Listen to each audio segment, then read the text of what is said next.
नमस्कार, जी उत्तर प्रदेश उत्तराखंड देख रहे हैं आप। मैं हूं आपके साथ दीपाली। बात करते हैं यूपी की महाभारत की। मायावती ने चंद्रशेखर उर्फ रावण पर बिना नाम लिए बड़ा हमला बोला है। उन्होंने चंद्रशेखर का नाम लिए बिना कहा है कि बीएसपी के खिलाफ साजिश की जा रही है। पार्टी के लोग अंबेडकर विरोधी ताकतों से दूर रहें, दलित समाज को गुमराह करने की साजिश की जा रही है। उन्होंने कहा कि बीएसपी दलितों की एकमात्र पार्टी है और इसके साथ ही उन्होंने ईवीएम पर भी सवाल उठा दिए हैं। उन्होंने कहा है कि बैलेट पेपर से बीएसपी के अच्छे दिन आएंगे।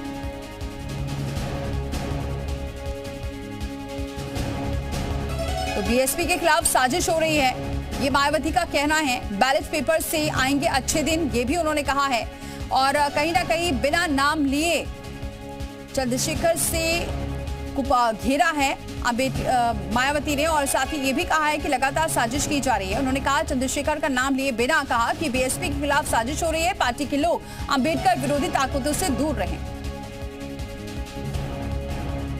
सत्ता व विपक्ष में बैठी जातिवादी पार्टियों ने पर्दे के पीछे से विशेषकर दलित एवं अन्य उपेक्षित वर्गों में से कुछ अवसरवादी व स्वार्थी किस्म के लोगों को मैनेज करके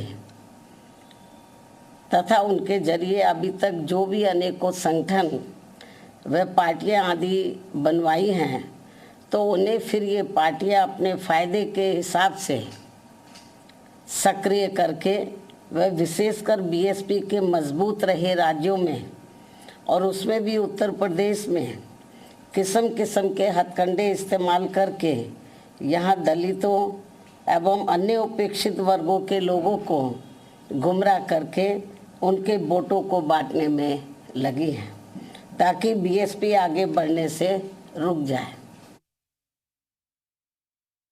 ईवीएम में भी धांधली करा के अब बीएसपी के उम्मीदवारों को जीतने भी नहीं दे रही हैं, ताकि दलित एवं अन्य उपेक्षित वर्गों के लोगों का बीएसपी से मोह भंग हो जाए। हालांकि ईवीएम में धांधली को लेकर अब विपक्ष की पार्टियां भी काफ़ी कुछ बोल रही हैं।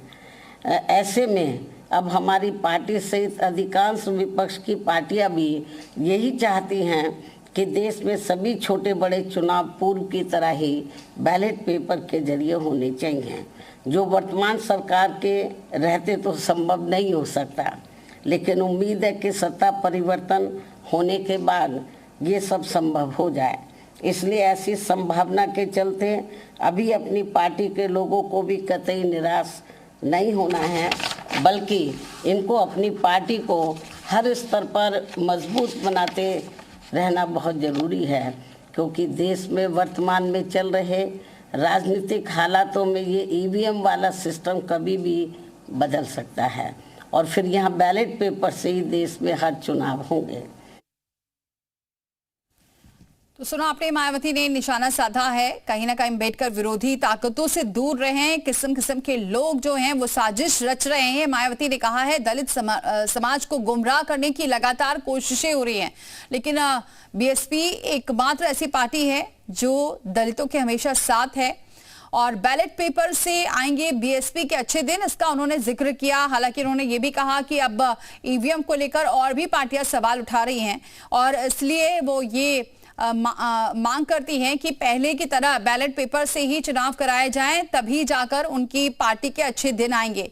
लेकिन साथ ही उन्होंने ये भी कहा कि लगातार बीएसपी के खिलाफ साजिश हो रही है। कुछ लोग साजिश करने की कोशिश कर रहे हैं, बीएसपी को आगे बढ़ने से रोकने की कोशिश कर रहे हैं, दलित समाज को बांटने की कोशिश कर रहे हैं और इसीलिए पार्टी नेताओं को सतर्क रहना होगा। ऐसे लोगों से, अंबेडकर विरोधी ताकतों से दूर रहें। कुछ ऐसे लोग हैं जो लगातार साजिश कर रहे हैं बीएसपी के खिलाफ और ऐसे लोगों से दूर रहने की जरूरत है। मायावती ने कुछ देर पहले प्रेस कॉन्फ्रेंस की, जिस दौरान उन्होंने ये बात कही है और बीएसपी के खिलाफ जो साजिश हो रही है उससे हमारे नेताओं को, पार्टी को दूर रहने की जरूरत है।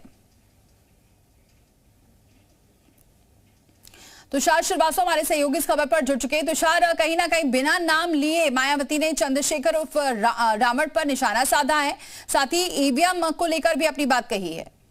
बिल्कुल, इससे आपको बताऊं तो अभी 2 दिन पहले चंद्रशेखर ने यहाँ पे कार्यक्रम किया था और उस कार्यक्रम के बाद भी देखिए तो मायावती ने चंद्रशेखर के ऊपर बिना नाम लिए आरोप लगाया था। उन्होंने उसका नाम लिए कि उस चंद्रशेखर के बारे में कहा था। तो एक बार फिर से चंद्रशेखर को लेकर ही देखा जाए तो ये बयान है, क्योंकि मायावती जब से चंद्रशेखर लखनऊ में यहाँ पे कार्यक्रम किए, उन्होंने आकाश आनंद के बारे में बोला, उसके बाद से ही मायावती लगातार चंद्रशेखर के ऊपर हमलावर है। हाँ, ये जरूर है कि मायावती नाम नहीं ले रही हैं, लेकिन उनका इशारा सीधे तौर पे चंद्रशेखर के खिलाफ ही है कि चंद्रशेखर ही उनकी पार्टी में साजिश कर रहे हैं। क्योंकि चंद्रशेखर ने भी आके यहाँ पे बयान किया था कि अब बसपा के जो लोग हैं, जो पार्टी के लोग हैं, जो दलित हैं, वो अब हमारे साथ सीधे जुड़ रहे हैं। हालांकि उसने भी बसपा का नाम नहीं लिया था, लेकिन ये जरूर कहा था कि एक पार्टी के दलित लोग हमारे साथ जुड़ रहे हैं। तो ऐसे में मायावती ने भी सीधे सीधे हमला बोला है और कहा है कि उनके पार्टी के खिलाफ साजिश की जा रही है। मायावती ने ये भी कहा है कि एक समय था कि जब हमारे पास सांसद विधायक थे तो हमारी सरकारें कई बार बनी है, तो कोई बहुत पार्टी को नुकसान नहीं कर सकता कोई और आदमी, लेकिन वो लगातार हमलावर है चंद्रशेखर के ऊपर। दूसरी तरफ ईवीएम को लेकर भी उन्होंने हमला बोला। मायावती ने साफ तौर पे कह दिया है कि तुषार, ये माना जाए कि मायावती को ऐसा लग रहा है। ठीक है, अब बने रहे तुषार हमारे साथ। अनुराग भदौरिया हमारे साथ जुड़ चुके हैं, सपा प्रवक्ता है। बहुत स्वागत है अनुराग जी हमारे साथ जुड़ने के लिए। अनुराग जी, अभी मायावती ने कुछ देर पहले सवाल उठाया है कि कहीं ना कहीं दलितों को बांटने की कोशिश हो रही है, लेकिन जो दलित वोटर्स हैं वो उन्हीं के साथ रहेंगे। और ईवीएम को लेकर भी सवाल उठाया है कि विपक्ष भी इसको लेकर सवाल उठा रही है, बाकी और जो पार्टियां वो भी सवाल उठा रही है कि बैलेट पेपर से ही चुनाव होने चाहिए। सवाल क्या है तो पूछ लीजिए पहले, बैलेट पेपर पे। अनुराग जी, अभी उन्होंने ये कहा, सबसे पहला सवाल मेरा ये है कि वो ये कह रहे हैं कि जो दलित हैं वो उन्हीं के साथ हैं। देखिए, मैंने आपसे क्या बोला, बैलेट पेपर से चुनाव की मांग हमेशा से सभी लोग करते रहे हैं। कहीं ना कहीं जब मशीन पे शंका की बात हुई है तो ये बात तो सबने उठाई है, लगातार समाजवादी भी इस बात को उठाती रही है।